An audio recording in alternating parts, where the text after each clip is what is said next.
Hello, this is Dr. Richard Cheng from Shanghai, China, updating you on the COVID-19 pandemic outbreak. I have a story to tell you. Yesterday, I spent almost 1 hour talking to a patient in Ground Zero in Wuhan. Her mother is a 70-year-old lady with many chronic diseases, including type 2 diabetes, coronary artery disease, with a stent placed, and also several other chronic diseases. So overall, she's in poor health. This poor lady started feeling like flu-like symptoms around January 20th, a couple of days before the Chinese New Year.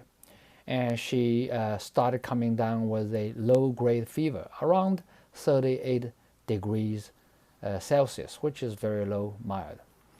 And so the whole family started taking vitamin C tablets. The lady I talked to, New, she is interested in nutrition, and she's been reading up on nutrition, vitamin C, so she believes in vitamin C. And she bought some vitamin C tablets, and she also advised the whole family. It's a family of 6, not living together. Basically, she and her kid, I think a daughter, and her parents, and her brother and brother-in-law, 6 of them. And they don't live together, but they get together quite often on a regular basis. And so around January 20th-ish, her mother got sick. And so whole family started taking vitamin C. And around that time, the family members didn't wear a mask.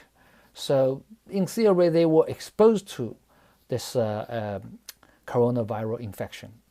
Anyway, so the mother was staying home and didn't go to hospital for about 9 or 10 days. And she was fine. She didn't show much of a symptom except a low-grade fever. She was taking vitamin C every day. And her daughter, New, was taking around 20 grams vitamin C a day. And the other family members, something like close to it.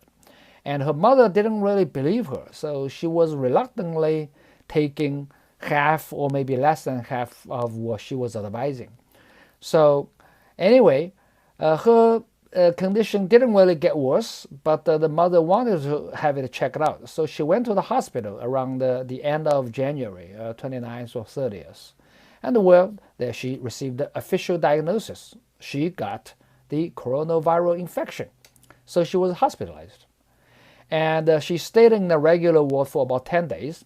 And then over the course, she gradually deteriorated. Eventually, she was admitted to the ICU on February 10th.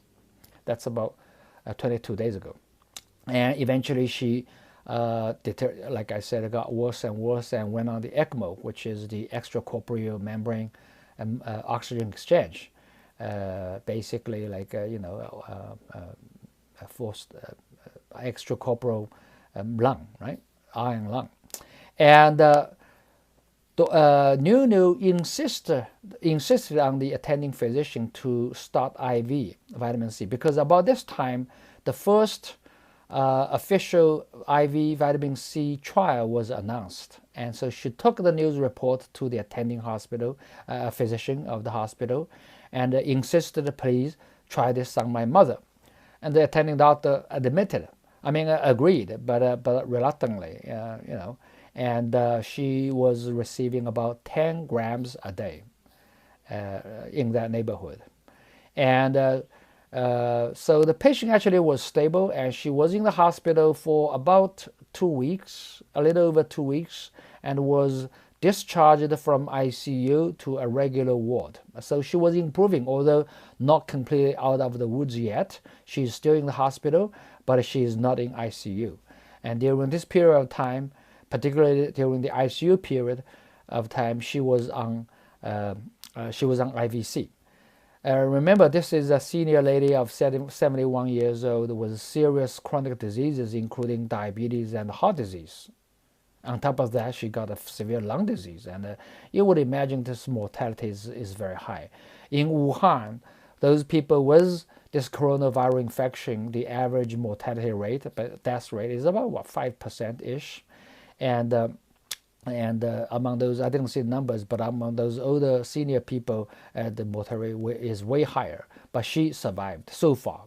Good luck to her, and bless her. Hopefully, she can recover fully. The family is expecting her to be discharged home pretty soon when her DNA or the nucleic acid result turned negative. Also, to the story is that 5 members of the family, none of them got infected, including the 3 caretakers, basically Niu and her brother and the sister-in-law. 3 of them. They went to these 3 people went to the hospital, taking turn to take care of the sick person, the sick mother, and they were only wearing a regular mask, a layer of single layer of gloves, and didn't have the heavy protective clothing like the other healthcare providers, and they didn't get sick, none of them. And also, the father and the younger kid, less than 10 years old, they were exposed to the condition because when the mother was sick, and nobody was, taking any preventive measure, but none of them were sick, and they all have been on vitamin C, and Nuni has been on it for 20 grams a day, and she really believed in it, and I believe, although this is only a case report, it again adds in the context of the historical records, which is mountain high, and decades of clinical cases, clinical trials research, which shows we got enough evidence to show that vitamin C is able to kill. Vitamin C can kill virus in the body. Why? Primarily through vitamin C's ability to produce hydrogen peroxide. We all know hydrogen peroxide is a powerful germ killer. It kills bacteria, it kills virus. Okay, and so when the dose is high enough, it can kill virus. Or of course, for the coronavirus infection, on top of this virus killing ability, vitamin C early, like in this case, starting from the beginning, she was on vitamin C. Early and sufficient amount of vitamin C not only acts as a viral killing drug, it also is a powerful antioxidant. Why is that important? It's because we all know that the coronavirus infection kills people primarily through the infection or inflammation to the lungs, causing a condition called ARDS, or acute lung injury, ALI, and ARDS. ARDS simply means acute respiratory distress syndrome, unable to breathe. Okay, this is due to the very violent inflammation in the lungs, and due to increased inflammation. And vitamin C, and in addition to other antioxidants, self-defense, is able to neutralize these free radicals, these oxidants, and therefore prevent or repair, prevent further damage and repair the existing damage. And that's how vitamin C works, and on top of the other mechanisms, which we're not going to talk in detail. Therefore, actually, from this story, I think there are 3 take-home messages. Number 1 is that this is a case report, but again, it goes in agreement with the existing evidence that vitamin C, early and sufficient dose of vitamin C, oral and intravenously, can help a patient to cope with severe viral infection. That's the first message. The second is that vitamin C in this case probably helped the family members, 5 of them, from getting the viral infection. None of them, the 5, got the infection. And the third is that a clinical trial is a strong and powerful message, which makes other doctors feel emboldened. They feel more brave to try this thing because other people are doing the same. So it is all important for us to disseminate the message to other people in this critical time of in history that vitamin C is very safe. Again, NIH has official documents showing that the vitamin C at high doses. How high?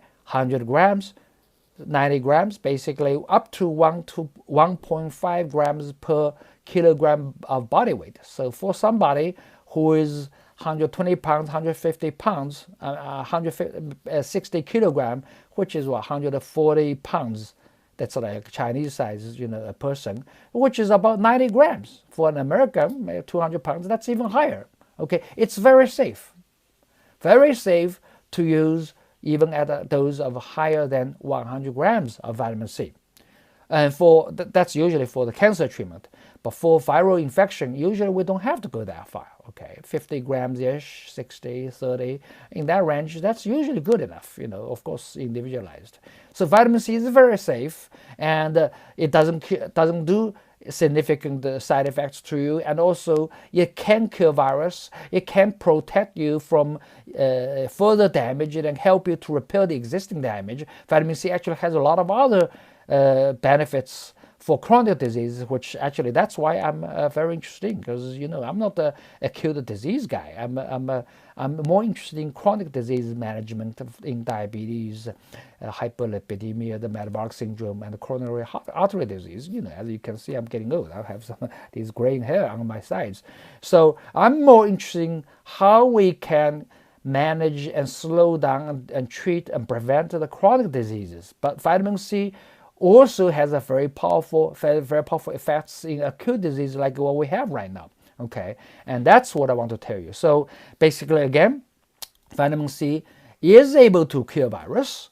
Vitamin C can help to can help us to deal with acute respiratory syndrome like the one we have, and also a positive message like this we need to tell people and use it, because there's really not much, there's a whole lot to gain, not much to lose. All right, okay, thank you very much, until next time. Oh, by the way, before I go off, and also this message is getting across the board to a lot of people, and we know in China many doctors are going to Wuhan to help. For example, I'm in Shanghai, and a lot of the doctors are really kudos to them, and they are very brave. Okay, they are going to Wuhan to help, because these people go there working very hard. Okay, in the danger zone, in the hot zone, and well, the good news, encouraging to me, is many of them, the ones I know, they pack vitamin C in their suitcase. They pack a lot of them. Okay, you know what they pack? They pack those diapers, they pack vitamin C and these things. And recently, I know one of my the sister of one of my friends, and she is going to Wuhan very soon. So I shipped her. I helped a little bit of what I can. I shipped her some vitamin C to her so that she can help her. That vitamin C can help her.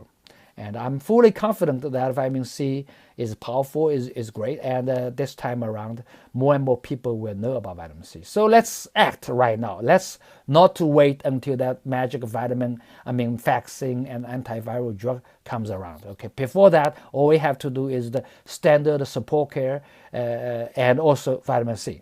All right, go vitamin C. Yeah.